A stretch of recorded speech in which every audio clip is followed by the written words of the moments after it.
Good morning. Buenos dias, wherever you're coming from.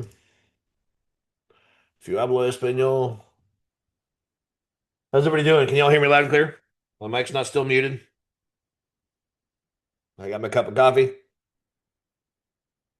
ready to have some fun. Morning, Land. Good, good. Thanks, Andrew. Appreciate that. You can get comfy. Need to- The shirt's too small. And my hair's too long. I need a haircut. I'll go get one this weekend, I think. So, anyway, Happy New Year if they haven't seen you since the beginning of the year. Welcome out to Trading Coach's Playbook. Let's get this show on the road. I'm not a registered broker deal investment advisor. I'm not going to give you any recommendations or advice. Everything we do here is purely for educational purposes. If I do happen to mention a trade, just assume it is a paper trade or practice trade for regulatory reasons. We do not discuss funded trading here. So here is all the events that are coming up with Wealth Builders, their premium online workshops. You got Inner Circle on the 17th, Mastermind Group on the 20th and 27th, Mastering the Trade on the 21st, Trade You on the 26th with yours truly. Monster Market Movers is the 29th. And then you got power option plays every Monday and Thursday. Covered Call Explore with Trip on Thursdays. Free online workshops coming up. Power Hour. That's everyone. Will be it's on the 20th. Really?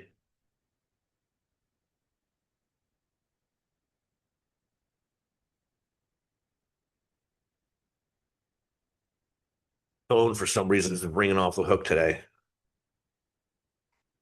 I had it plugged in because it was getting low on battery, but I'm going to keep it right here just so I can shut it off. And to do that every time. I don't know what's going on. There's three calls this morning already. Leave me alone. It's so many spam calls now. It's crazy. Whoa, Disney's getting hammered. Um, So yeah, we got a holiday. Now my chair's going crazy. What's going on here? Who's doing this to me? It's all your fault, Brenda. It's because you were late. If you were on time, everything would be fine. Yeah, Monday's a holiday, so I get to sleep in. Um, man, it's irritating. My chair thing, of course, has been fine all morning. I need a new chair. I'm gonna get one soon. I just keep putting it off. The cats keep digging on it. So, but Brenda gave me a good suggestion. So, yeah, Monday's a holiday, so that's closed. There's one of your cats, Brenda. Trading Coaches Playbook every Friday. The E-mini Revolution with Brandon on January 21st, 22nd, 27th, and 28th. And then E-mini Think Tank is Brandon every Monday, Wednesday, and Thursday. Thanks, Andrew. There's a link there if you want to sign up for that. Um, I should have just bought a chair at Costco when I was there last night. Oh, well. Nope.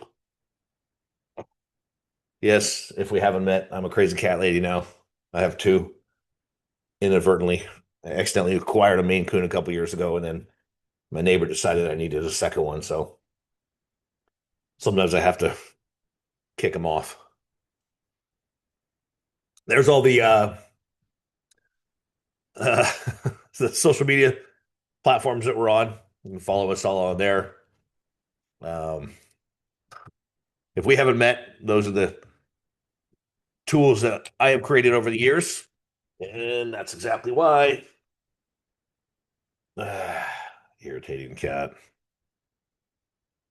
Exactly why I don't want them here bothering me. They've been gone all morning. I've been here for 4 hours, and they haven't bothered me at all.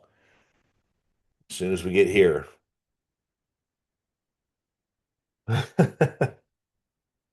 So yeah, like why do they, all of a sudden they know that I'm here with other people and they show up. Just like little kids, right? They don't bother you at all, but then as soon as you answer the phone, they're dead, pulling your leg. Like, I want your attention.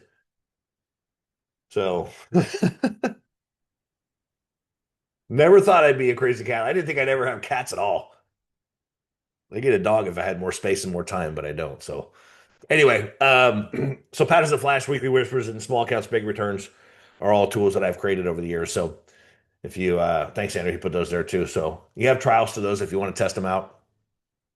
Small Account Big Returns is a 2 hour class. So there's no trial on that. It's just a 2 hour recorded class that I did a couple of years ago. So you can dig into those if you want, but this is what we're going to talk about today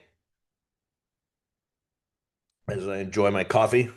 I probably shouldn't have another one. That's my fourth cup. Usually I only have three, but today sounded like a fourth day cup.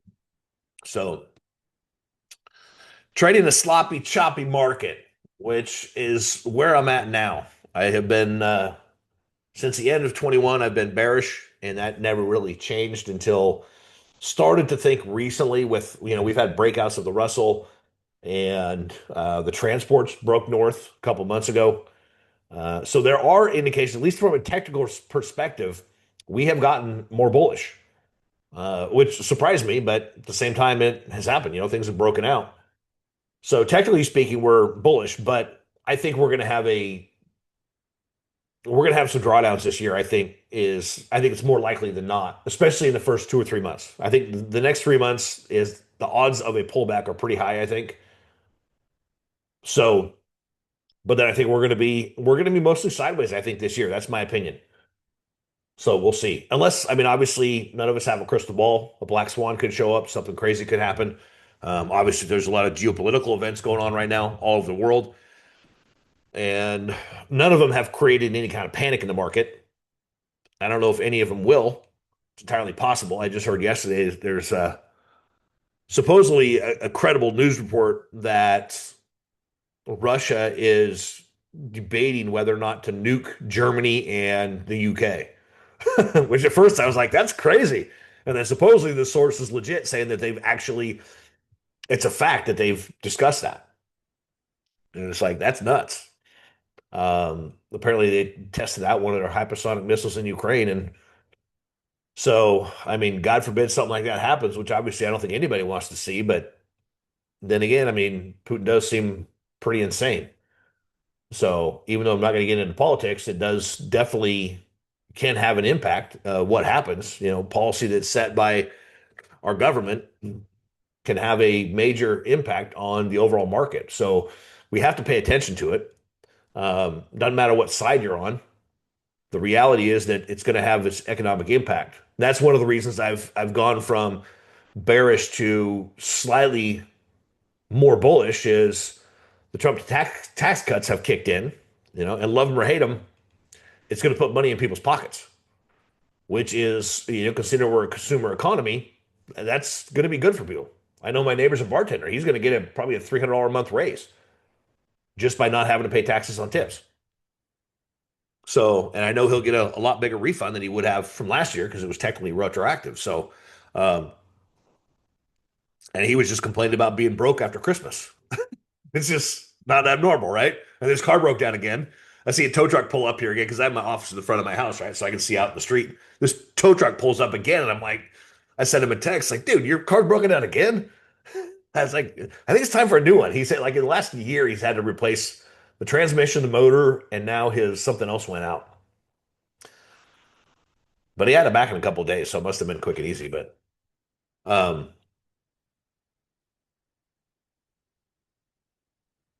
but yeah, I think economically, I think some of the policies, especially the tax policy that has been signed into place, is going to have a positive impact. It's going to make things more bullish, just because people have more money in their pocket, more money to spend.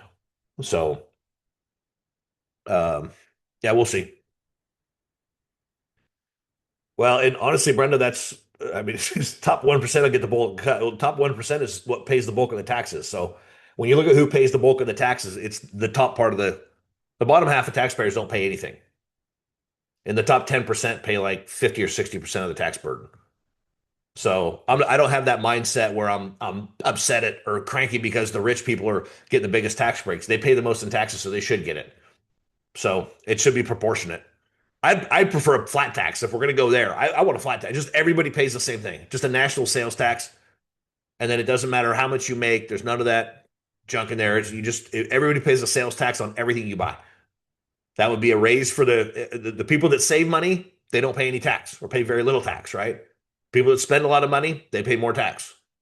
That's my opinion. I think it should be a even across the board on a percentage basis. That'd be better for the bottom half anyway. A lot better. Because the top half has the money to pay attorneys and accountants to get all the tax breaks. That's why they pay a smaller percentage of their income because they have money, right?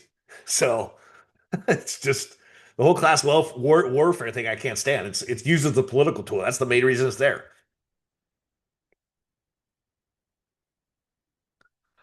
Oh no, it's provable with data, Brenda. It's there.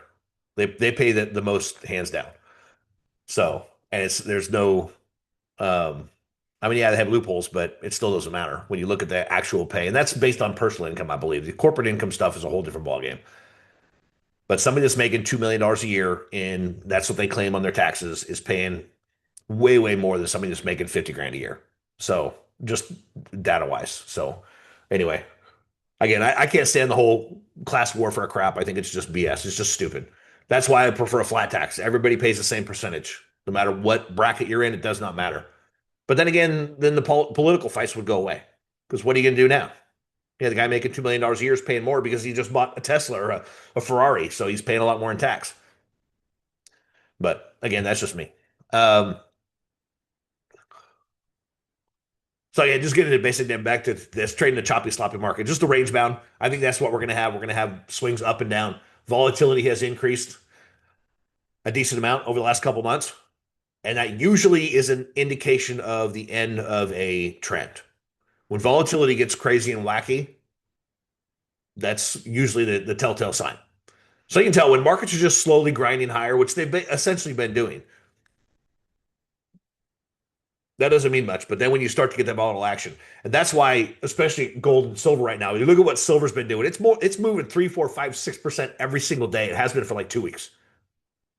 I'm cranky. I got out of a silver trade too early, like way too early, because it was extended. I thought it's going to pull back a little bit. Let me close it out, and then when it pulls back a little bit, I'll reload it. Well, it never pulled back. It just kept going. I'm like, I made like 25, 30% in just like a week, week and a half, which, would seem good. But then when it went and I would have made 200, 300% a week and a half, 2 weeks later, I'm like, it's horrible, right? But welcome to trading. That's the reality of trading, right? You get out too early, you stay too long, you don't get into something, you get out of something. I mean, it's just, that's the emotional challenge of trading is not getting sucked in by the emotions of what you missed or what you didn't get or the mistakes that you make by staying in too long. That's why it's important to have a system where you don't deviate unless it makes sense to deviate. Sometimes you deviate from the plan in the system, but most of the time you should stick to it. It's pretty rare that you should deviate, right? But considering, at least if you have the perspective, and you all are going to form your own opinion about what you think the market's going to do. I've gone from being modestly bearish and having a slight potential or a decent potential for some kind of crash, especially if a black swan showed up, to now I'm like, unless we have some kind of black swan show up, we're probably just going to chop around for a while, is what I expect. I do think in the next 1 to 3 months we're going to have a retracement. But then again, that's just what I think. I don't know. I have no idea. Hence the reason that most of my trades are short term. I do have a few longer term trades on, but most of them are short term in nature because we don't know. So it's better to get in and out, take some profit off the table, and stay out of the way of the big moves when they show up. Unless you can see it coming and then you get in the way of it and hopefully you catch it. And when you do, that's where you are killing it, right? So, but when we're in a choppy market,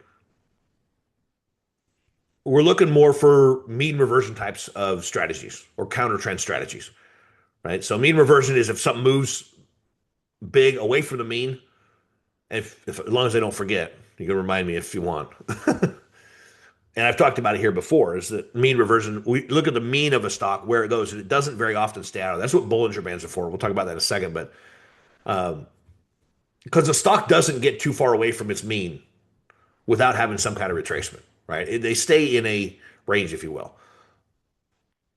So knowing that I shouldn't say knowing, expecting that we're in a sideways market, then my focus this year is going to be a little bit more, at least I'm shifting right now to a mean reversion type of strategy, or non-directional type of trading even. I don't often do that, but I'm starting to think that might be a wise move this year. And non-directional trades can work in every market, right? But in a sideways market is when they're obviously the best because you don't want a big move. In a non-directional trade, you don't want a big move one way or the other. And I'm thinking iron condors right now is where my mind's at. You want it to stay range bound or at least stay within the range of where your trade's at. So even though I've historically never really done many of those, I've done a few of them over the years. I'm starting to think this might be a good year to do it just because of my macro perspective. So um, identifying the market, which is kind of what we're talking right now. Are we truly directionless, or is it just a consolidation of a larger trend, which is where we could be? I think that is a possibility too. Bollinger Bands, though, Bollinger Bands will give us an indication of where the volatility is at, right? If they pinch, if they're tight, because that's essentially what they measure. What's the volatility? If they're super tight, then the volatility is low. And generally speaking, you have low volatility periods that are followed by high volatility periods. Hence the reason that a lot of people utilize a strategy, the Bollinger Band pinch strategy, right? Where when you find the Bollinger Band's pinching, the odds are it's going to move one way or the other, and you try to figure out which way it might move next, or you wait for it to close inside the bands, and then it will walk the bands either up or down. ADX, if you're not familiar with it, is a trending tool, and if it's below 20, right, it has a reading that's I don't think it's range bound. I think it goes as high or as low as it needs to, but I don't use it a whole lot. I mean, I have it. I think I have it on one of my tabs. I used it for a while, a couple of years ago, or maybe I guess it's probably been 5 years ago. I used it a decent amount, but then it's like, it's not really doing much for me, so I got rid of it. I don't look at a whole lot of indicators to start with. I mean, price is number one. 90% of my decision comes off of price. Another 5 to 7, 8% comes off of volume. And I look at other indicators just as confirmation or like, okay, it's confirming what I already believe, or it's not. Or it's saying, you know what, you believe this, but it might be, you think you're bullish, but this is actually showing that maybe there's some bearishness to it. So it's a confirm or denier, right? But ADX can give an indication of how strong a trend may or may not be. If it's above 20, then there's the trend that the stock or the index or whatever it is you're looking at is fairly strong. The higher the number goes, the stronger the trend, right? Critical first step, if we're talking about macro view, is to look at the primary long-term trend, right? What is it looking like? And we're going to go look at this as soon as we get through this part. We'll go look at charts and we're going to spend a few minutes on this. So, but mean reversion, get a little digging into it a little more. It's basically you're essentially expecting the stock or the market, whatever, to move back to its average. And again, we'll do that with the SPX. We'll look at it because I've looked at that a few times and it's really interesting sometimes. So, but you'll sell to resistance, buy at support if it's in that range. But here's one of the things that is important: is if we get to a spot where it may break out, you've got to be ready to switch because that's the bulk of my trading is breakout trading.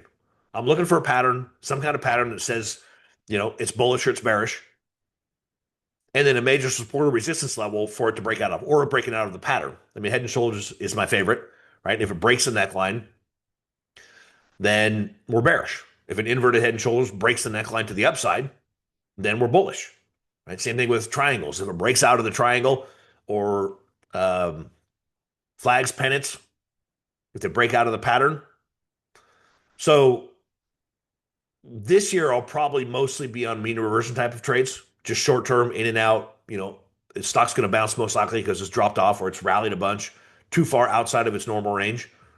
So it's probably going to pull back. But if it gets in some kind of pattern or gets to some major support or resistance level and stalls, then if there's a breakout opportunity there, I'm not going to turn it down, obviously. Something in my eye. Counter trend on pullbacks. So if you got a major trend, and this would be more stock specific, the overall market itself is, well, it's not necessarily range bound yet, but I think that's probably likely to happen this year. is if you have a stock that's in a major trend, either up or down, then you wait for it to get back to the mean or maybe the average. This will be using a moving average for a support or resistance.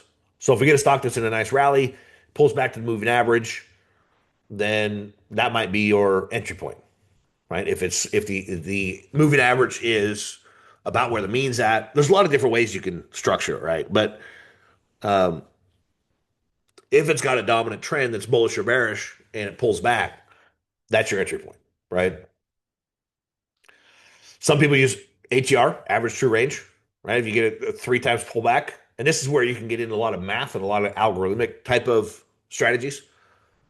Uh, okay, if it pulls back three times the average true range from the recent high, right? So if it rallies up and then pulls back three times the ATR, that's your entry point. You say, okay, it ran to 50 and the mean's at 45 and the three times ATR. And again, it's just a mathematical equation. I'm not going to go that deep into it here, but if you're a math nerd and you like doing that type of trading, there's a lot of people that do, and it's just pure math, and they don't base it necessarily off of. I mean, they may use technicals, but the main thing is mathematical formula that says here's where the odds are that it's going to go this way or that way, and I'm going to do this based on the mathematical statistics. Make sense? Clear as mud, right? Risk management and position sizing are, especially if we are entering a choppy market, this becomes more important. There's one way, and it depends on how many trades you're taking on at one time. If you're doing a bunch, some of you might just do one trade now. You do one trade at a time. You get in, you get out, and then you wait for another one. But if you're doing multiple positions, and especially if you're structuring a maybe a little bit longer term or an intermediate term type of portfolio, if you will, if you're not trading on a short term basis, and even if you are, this could be important. It just depends on exactly what it is that you're doing, right? If you get into, say, five positions, and let's say you equally weight them all, so you're doing 10 contracts of all five, and one of those stocks is extremely volatile, and one of them is not extremely volatile. The one that is extremely volatile that could move big could wipe out a big percentage of your trade, right? Or your account, I should say. So if you want to have, and I'm not a giant advocate of diversification, even though, I mean, you don't want to be too heavily into one sector unless that sector is really on fire, and then you do. But at the same time, if you're looking at structuring a consistent long-term plan, if you get really heavy in one sector and it moves in your favor, you're extremely happy. But if it moves against you, you're getting crushed, right? So that's not necessarily a good place to be. Getting crushed is not. When it's moving in your favor, nobody cares. All right, we're good. And I've been there many times where I have gotten too heavy on either one side of the market or too heavy into one sector. You get three or four trades in the banking sector, the oil sector. And if the whole sector takes a dive, all of your positions take a dive. So what some people like to do is create what they call volatility parity, right? So you got one stock that's really, really volatile and one that is less volatile. And if your normal is say 10 contracts, then on the super volatile stock, you might pare that back to say five contracts. On the less volatile stock, you might do 20 contracts. So it evens out the potential rate of return or the potential loss that you have on either one of the trades, right? So they're more equal. If you have one stock that's twice as volatile than the other, then you do half the size. If one's half the volatility, you do twice the size. Does that make sense? So it's just a matter of positioning it so that you don't get hammered by one particular trade.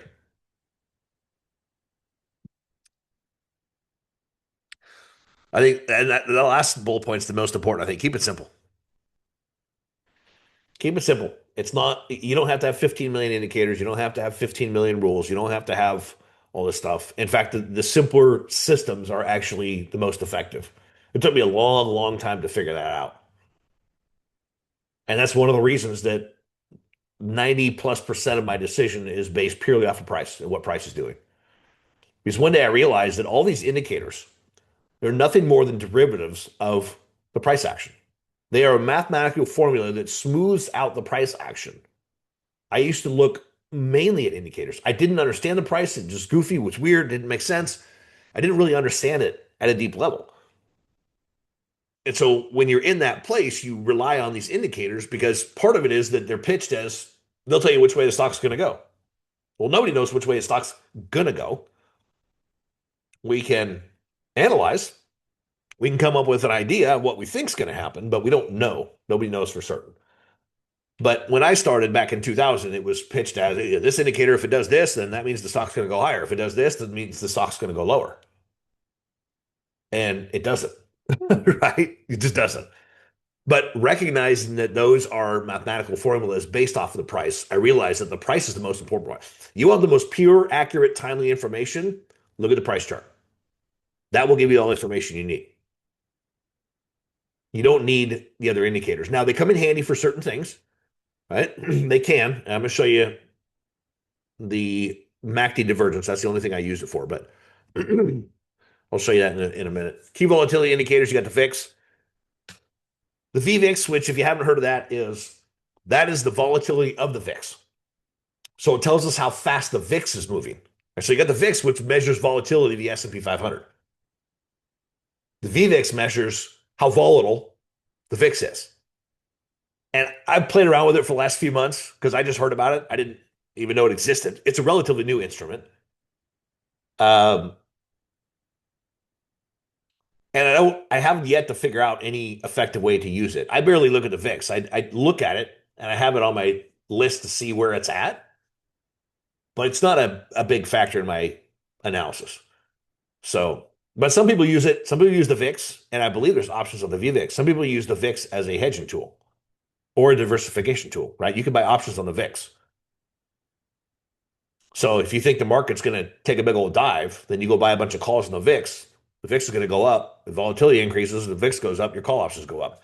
And it moves a lot, right? The VIX is extremely volatile. It can be very, very volatile. When it moves and it moves big, right? Otherwise, it just kind of chops around, not doing much. But if you want to hedge a position you have, that can be a very good tool. The skew index, this is another one I've recently learned about. It's not that old either, I don't think. Maybe 5 or 10 years, but basically it measures the what they call the tail risk. So you got the bell curve, and way out on the tail, you got 95% of everything lands inside this curve right here. And you got these tails out on the ends, the 2.5% here and 2.5% here. Well, the skew measures the volatility of the out of the money options on, I don't know what it measures exactly, but it's basically measuring the out of the money options. So if people are loading up on out of the money puts, I believe it only measures the puts, actually. I don't think it measures the calls. Maybe it does, but I'm pretty sure it's just the puts. If there's a lot of activity, the volatility increases on the out of the money puts, that is usually an indication that somebody's loading up on puts as protection. They're buying it for insurance. So the skew index can give a reading that says the market is expecting a big downdraft, so people have loaded up on insurance policies. So definitely going to be handy. And if you have the skew, and this is where these two indexes can come in handy, if the skew starts to go up, or it does go up, or spikes, and the VIX is still low, if they diverge from each other, that can be very telling. So the volatility of the market hasn't moved much, but the skew is telling us that lots of people are loading up on out of the money puts to protect the downside, insuring the downside. That can be a pretty big clue. So again, if you want to dive into those, go for it. It's not a huge part of my decision making process, but I do keep an eye on them. So any questions at all before we go play on the charts?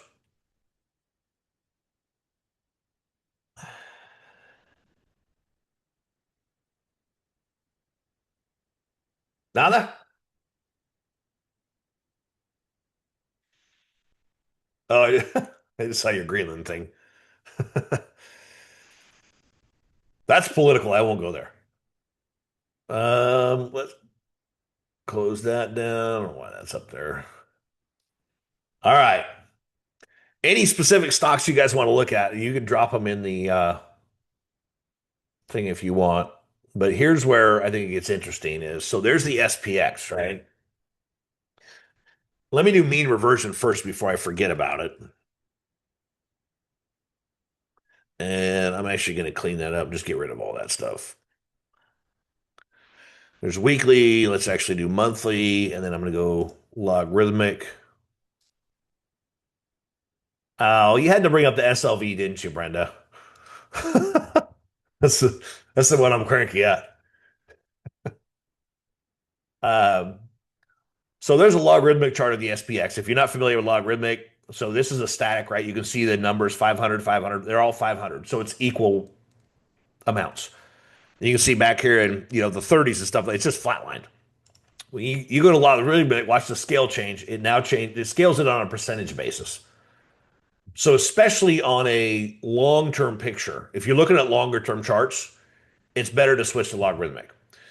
If you go to short-term charts, 6 months, a year, even 2 or 3 years, maybe even 5 years, it makes very little difference.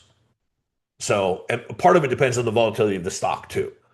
So if you notice that it might look a little bit skewed, then go change the logarithmic and see if it's a better look.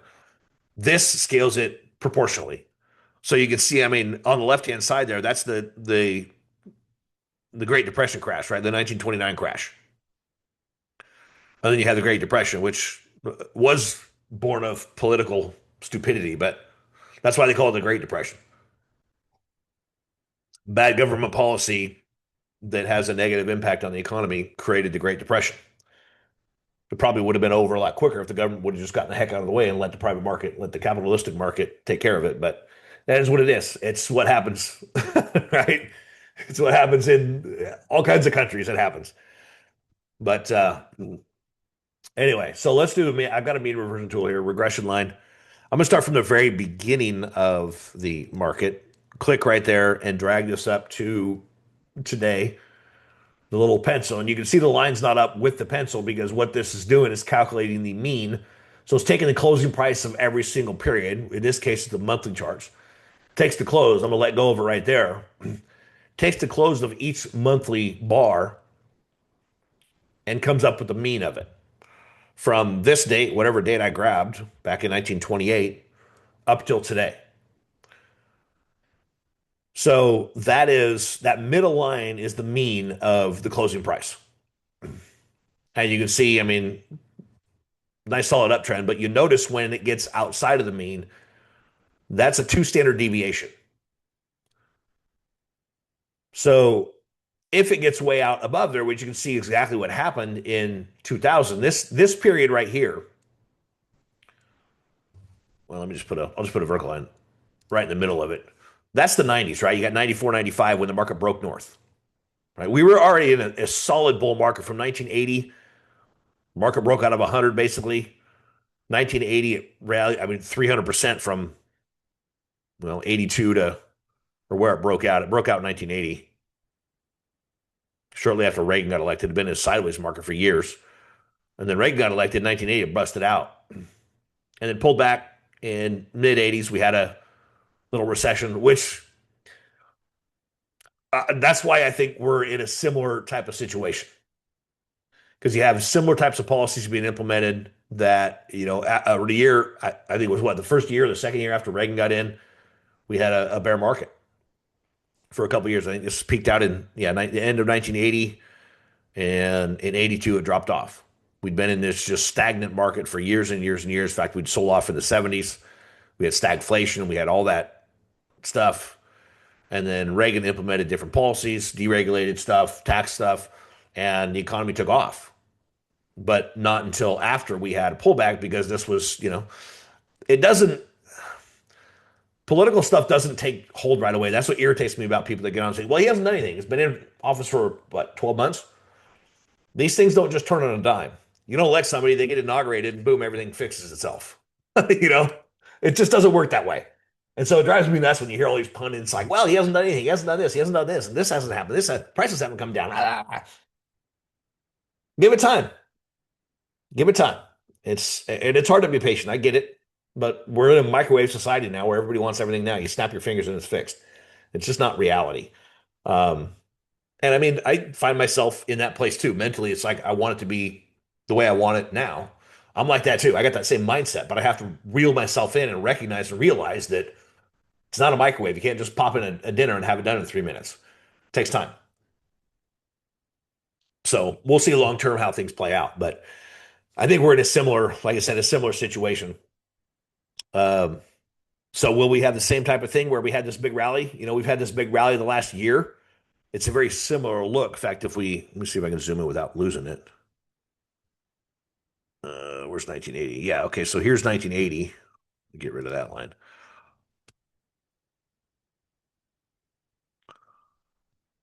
I mean, there's essentially the breakout of 1980. Put a vertical line on there. So it was about the SPX was about 115. That's the beginning of 1980 right there on that vertical line. It's close to it at least. And boom, we rallied big time. But then from that's the end of 1980 all the way to the middle of 82. So for about a year and a half, we were essentially in a bearish market. I don't know how big that move was. Let's see percentage wise how big it was. 25% over 20 bars. That's 20 months. These are monthly bars. So, well, yeah, that's a year and 8 months. So about a year and a half, we were in a bear market. We dropped 25% after the first year of first year was like 80 to the end of 81. So yeah, we had a year. Interesting. I haven't looked at this actually, like at least like that from a political perspective, where we had a year when Reagan got into office where the market took off and rallied big time, but then we had a year and a half where it dropped back off. Are we going to do the same thing here? I don't know. Obviously, we don't know. It could. Like I said, we got similar types of policies happening. You got similar kinds of geopolitical chaos going on. It just seems, even though I was a kid back then, it seems very similar. But I watched a ton of history about that scenario and the economics of Reagan and the wartime. I love history, especially when it comes to the markets and finances and how it affects the markets. Um, so could we be in a similar type of time? I think we are. I think we are in that type of thing. And will we repeat?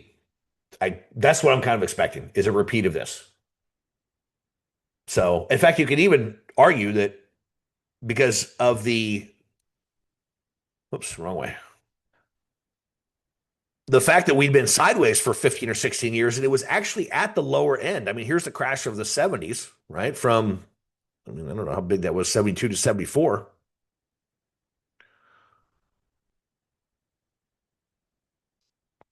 Okay, that's 47% in basically 20 bars, call it. So the same period, but it dropped 47%. I mean, that's almost got cut in half from the mean. The SPX was at its mean, and then it dropped off 47%. And in 1980, it was not, it hadn't even gotten back to the mean, not even close. It got about halfway there when it broke out in 1980 before it rolled back over. Right now, we've got this last move, and I don't know, let's see how big of a percentage move was it from breakout to there. 9 months, it ran 23%. Come on. And if we go from, well, yeah, nine to the end of this year, is that right? Holy cow, it is 93%. Oh, that's 93% in 37 bars. That's a lot. 37 months, we've been up 93%. Yeah, yeah, I guess that's right. I think the big difference is that back here, we were not in a super bullish market. It had been pretty bullish for a while. I guess let's see how. That's not what I wanted. Let's get rid of that. I guess if we drag this back to the, come on, this will work. Drag it back to there. That's not quite exact, but it's close enough. Okay, there's 73 bars. That's from the bottom. That's 73 bars. That's a lot, 116%. I don't know if that's comparable. But the reality is that we were in a bear market before Reagan came in. We were in a bull market. We've been in a bull market since Trump came in. So, I mean, it may or may not mean anything. Doesn't necessarily. I mean, it's just looking at charts. But here we were already well below the mean. Right now, we're well above the mean. So will that change things? If we have a pullback, I think it could be significantly bigger. There's a lot of factors in that, but this is essentially mean reversion. So when we're looking at the market itself, we're already pretty elevated. We're at the top end. I mean, if you were to split this in half from the mean, which is the middle line, to the two standard deviations away, which we've only realistically hit this one time in 2000.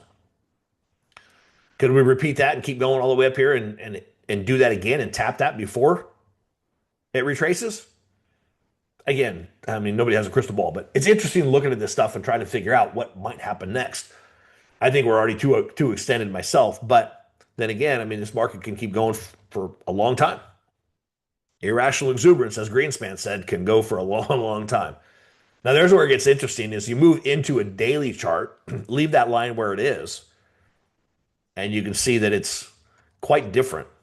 And it depends on the time frame. See, there we zoom in. This is from July. If I just hit the plus button, it goes back and it changes the way it looks, right? Here it looks really close to the mean. Here it's not even close. So it depends on how much you zoom in or zoom out. And you can see how we're getting pretty extended. So is it a good way to figure out, are we too far right now and the odds of a pullback are higher? Yeah, I think looking at it from a statistical standpoint, because that's the way I trade. I'm looking at something, what are the odds of this happening and the odds of it going higher versus the odds of it going lower. And we're in a place right now where the odds of a pullback are significantly higher than the odds of a continued rally. So that's why I'm, at least in the short term, more bearish because a retracement is highly likely. Could keep running, but the odds are slimmer. And I'm gonna place my bets on the side where the odds are more significant of something happening one way or the other. If this pulls back to 6250 or this previous high, 6200 or so, then yeah, I'd get more bullish. We'd be back around the mean and we'd have a potential roll reversal here. Just depends on what's going on there, right? So we're looking at charts, Brenda. What are you talking about? You just want your charts. I'm getting there.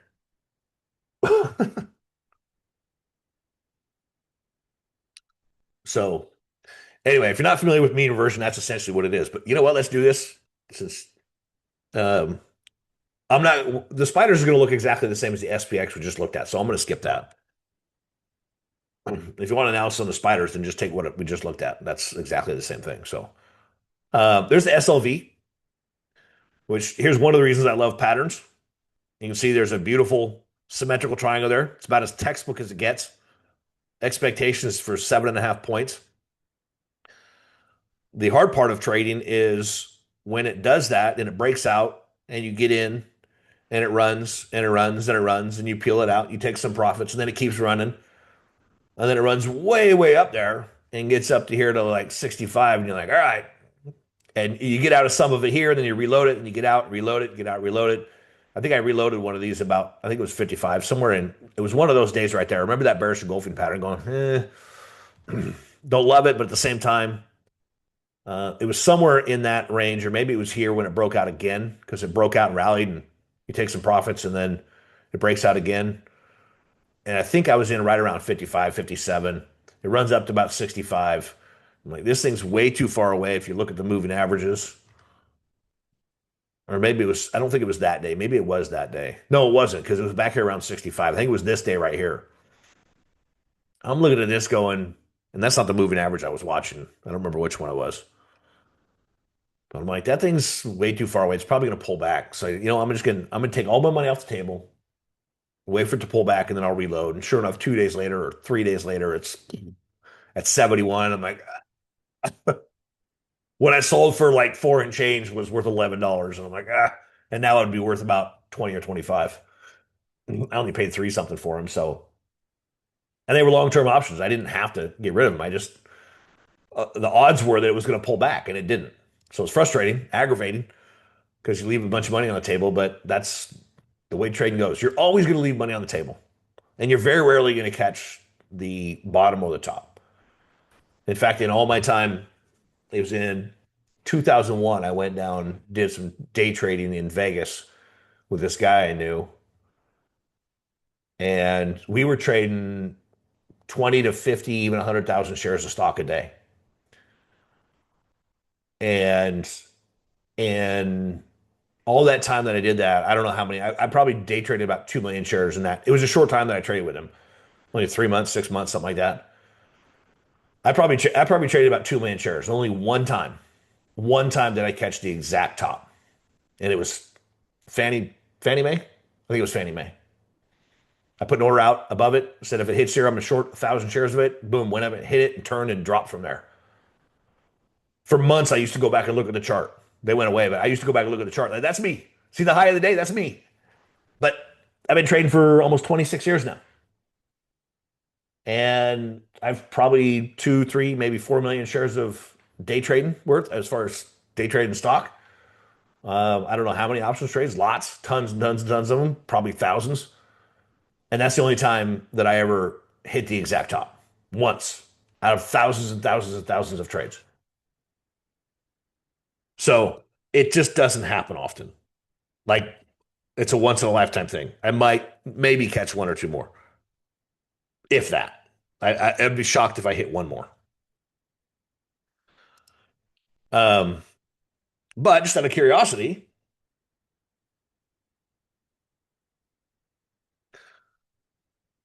to see what I hate Microsoft. If we do some mean reversion analysis on this, okay, there's the entire history of it. And that is not logarithmic. Let's turn it to logarithmic. Even then, it's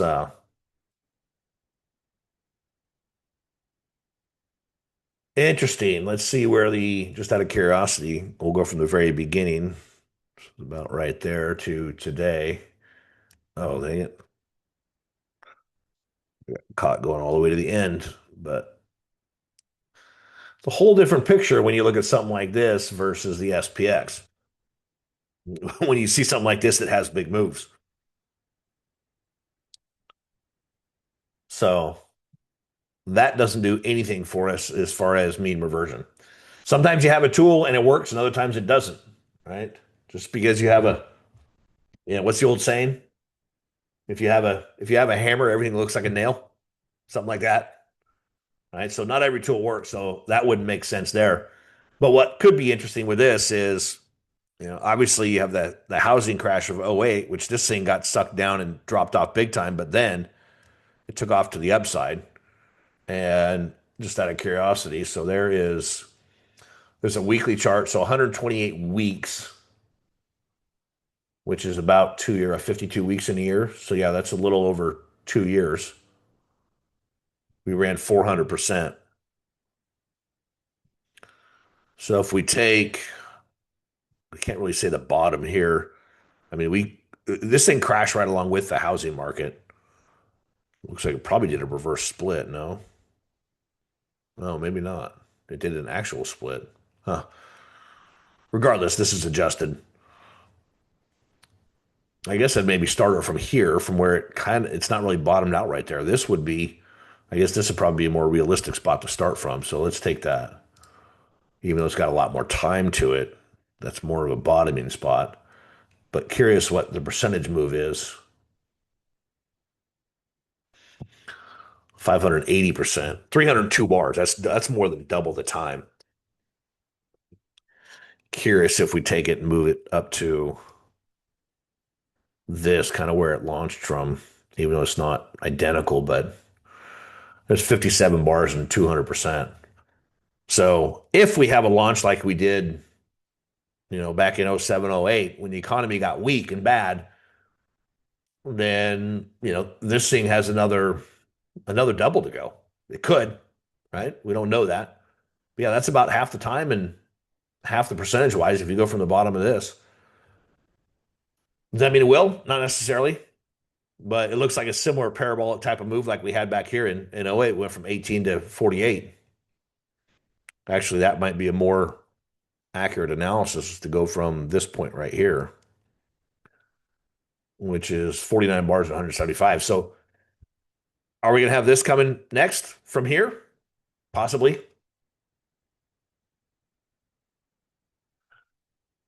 I don't know what. I didn't pay that close attention to metals at all back then in '07, '08. But I do know that the industrial demand for silver has gone through the roof in the last decade, partly because of, well, apparently a lot of silver is used in solar panels. EVs use 3 ounces apparently, or at least Teslas. I think I heard that 3 ounces of silver, which isn't a tremendous amount, but if you're producing 100,000 cars a year, that's 300,000 ounces of silver you need just to put in the cars. Teeth. You have silver in your teeth? Yeah, I think they used to. They don't do that anymore. They use resin essentially. I had one recently. They don't even have denture makers anymore. They have machines do it. They just have little blocks and they have a. The last time I had to have a crown. So, oh, first one I ever had, but they put some kind of camera in my mouth and they scanned everything and apparently it created some kind of image of what my tooth was supposed to be like. And they go in the back and put some, it's some kind of block of, tooth-like material in this machine. And it's like a 3D printer or like a CNC machine and it carves out the tooth. It's just this one right here. I have a root canal or something like that on one of them. And yeah, I don't remember what it was several years ago, but they ended up using this machine to carve out this new tooth for me. And they put it in there. It's like, all right. I mean, I'm not a dentist. I don't know, but whatever. So yeah, it's interesting what they come up with, but GLD is going to look almost the same. Not much point in kind of going into these. They're going to be because these are all precious metals are on a tear right now. Similar thing. Another reason there's a beautiful ascending triangle, and busted north and just kept going. So the question is, are they going to keep going or not? I mean, obviously nobody knows the answer to that. But if you look at gold itself, um, gosh, I haven't done that for a while on here. Wait a minute. I think I have it on my top down list. Yeah, Commerce Gold. If you look at gold historically,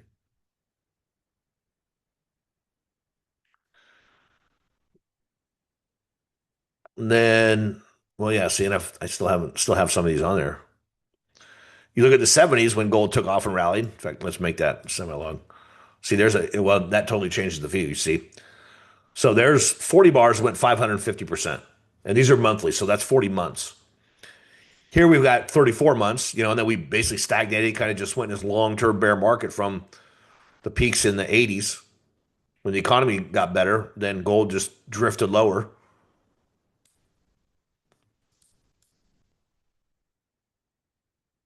For, geez, how long was that? 244 months. That's 12 years, isn't it? 10 years? 20 years. That's 20 years. 1980 to 2000. Yeah, that's 20 years. Dropped 63%. But then it took off and in 10 years, is that right? 125 bars, 12 months? Yeah. 10 years it went from 240 to 1700, ran 600%. So if we move that forward and you've got 125, well, 600%, you got 550 on the last one. If we run just 525%, which is less than the last two big moves we had in this kind of bull market, we end up right around 10,000.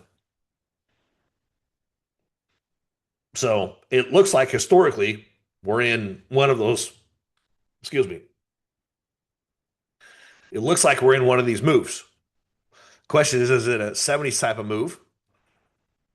Or is it a 2000s type of move where it's just steady and strong and just keeps rallying? It looks more like the 70s type of move so far. So gold very well could have a long ways to go. I mean, more than a double to from where it is now. That's completely feasible. And silver is significantly more bullish actually. I mean, it's at 88 and a half right now. It was at 50 what, 3 months ago? It broke out in October or November. I think it was only 2 months ago, actually. It's almost doubled in 2 months. Actually, it has doubled in 2 months. 3 months. It was bouncing around the early 40s. I actually bought some physical silver at 46. Glad I did. Um, so yeah, silver's got looks like it has more potential. It's a bigger short squeeze.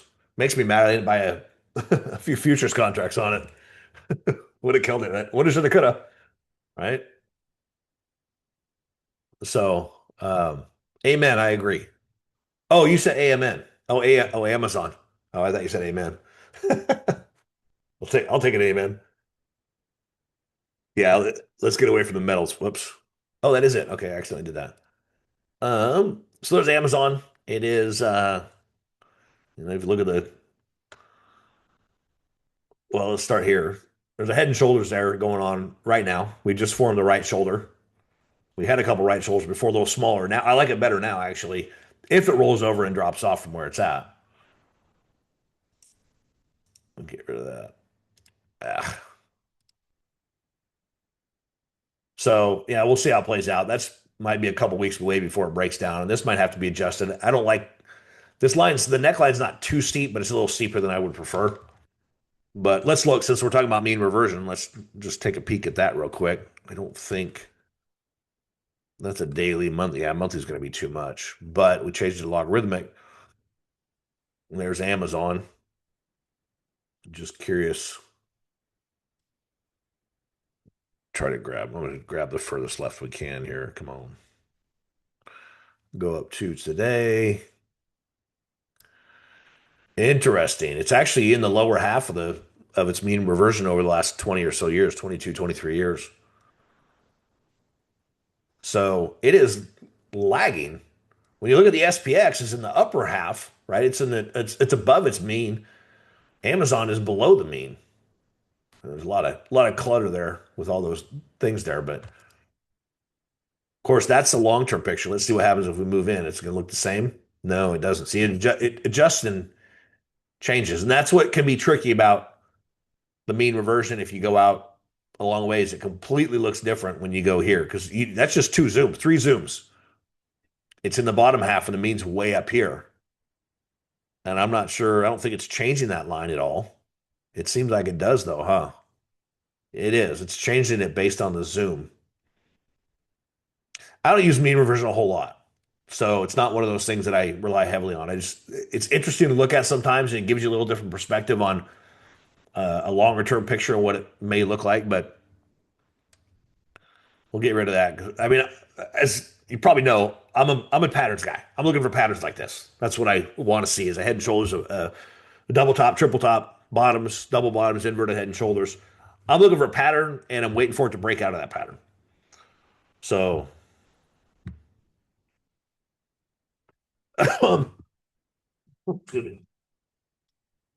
possibly less. I don't know. He asked, "Can Amazon be lower for after Christmas buying?" Um, I don't think most traders are looking too heavily at the retail. It doesn't have a major impact, I don't think.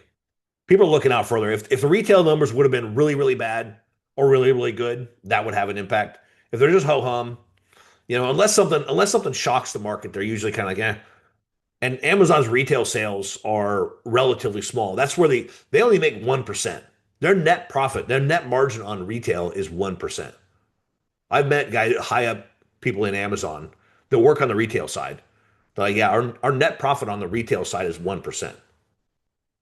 So people think that they're making a fortune. I mean, if you're doing billions and billions of dollars of sales, then yeah, it equates to a lot of money. But in the big scheme of things, when 99%, 99 cents of every single dollar goes out the door in expense or cost of goods, just like grocery stores. People think grocery stores are making a ton of money. They're not. Their margins are tiny, tiny, like 1% and 2%. They make it up with volume. Amazon's the same thing. But the retail sales and sales dropping off after Christmas, everybody knows that's coming, right? Because everybody shops for Christmas and then it dies off. Just like real estate slow in January and February. Most people don't start the house buying or refinancing process in January or in November, December. Um, there's certain sectors and certain industries that have their slow time of year. They're seasonal, like roofing is seasonal, right? Most people aren't out roofing stuff in the wintertime, at least not where I'm at. If you're in Arizona, there is no seasonal. You have hot and super hot. That's your season. There you go, Brenda. Say hi. Um, oh, excuse me, sorry. Yeah, it's kind of like launches. Like people got all excited with Apple when Apple first came out with the iPhone, and people just went nuts over it. It had a major impact on the stock. And every time they had a release after that, people got all excited and they bought the stock thinking it was going to make the stock go crazy. And it's very, very rare that a new release for a company is that impactful. I mean, I know when I remember when I was first new, it was like, oh, this is going to happen. I remember being in a trade on Intel. I was in a bullish trade on Intel that went against me. I didn't have a stop because I was new and young and stupid, and now I'm just old. But I didn't have it, and I'm totally underwater on this thing, and I'm like, ah. And some news story came out about Intel and about some product they had, and I got all excited, going, ah, all right, this thing, the stock's going to pop now, and I can make my money back. I won't lose then. And he did nothing, absolutely nothing. So the news, as far as numbers and sales and new product releases and all that stuff, they are extremely rarely have a major impact on the stock. Unless, and the reason Apple's was, is because it was a brand new technology that blew everybody's mind. Like, holy cow, this is going to be revolutionary. It's going to make Apple's stock go crazy, which was true, turned out to be accurate. But the vast majority of product releases are just kind of like, it's a big yawn for the market. The question is, what are your earnings and how does that translate to the bottom line? Because that's all the market cares about is how much are you going to make? What's my potential return going to be based on your earnings? So, yeah, that type of information is it very rarely has any kind of impact on the market, especially if the market expects it. You got to remember that the market looks forward 6, 9, 12 months. And as traders, we all know just real life is we shop in, before Christmas and then after Christmas, sales drop off dramatically. It's just expected.